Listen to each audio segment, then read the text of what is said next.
ওয়ালাইকুম রহমতুল্লাহি ওয়া বারাকাতুহু। আমার ভিডিওগুলো দেখতে থাকুন, দেখতে দেখতে ভালো লাগে, ভালোবাসা হয়ে যাবে ইনশাআল্লাহ। গলায় গামছা পেঁচানো লাশ উদ্ধার হয়েছে।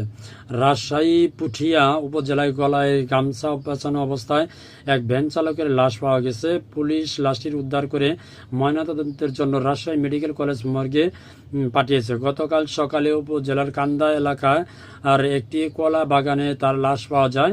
ভ্যান চালকের নাম মোহাম্মদ সোহেল। তার বাড়ি পুঠিয়ার জরমডাঙ্গা গ্রামে। বাবার নাম লিলতাফ হোসেন। বাবা জানান, মঙ্গলবার সোহেল সারাদিন ভ্যান চালিয়ে সন্ধ্যার আগে বাড়ি যায়।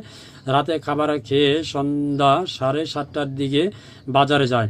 রাত 9:30টায় তাকে ফোন করলে নাম্বারটি বন্ধ পাওয়া যায়। ওই রাতেই সোহেল আর বাড়ি ফিরেনি। পুঠিয়া থানার ভারপ্রাপ্ত কর্মকর্তা ওসি কবির হোসেন জানান, সকালে স্থানীয়রা লাশটি দেখতে পেয়ে থানায় খবর দেন। পরে পুলিশ গিয়ে লাশ উদ্ধার করে ময়নাতদন্তের জন্য মর্গে পাঠায়। সোহেলের গলায় গামছা পেঁচানো ছিল। ধারণা করা হচ্ছে তাকে হত্যা করা হয়েছে। ওসি জানান, পরিবারের পক্ষ থেকে মামলা করার প্রস্তুতি চলছে।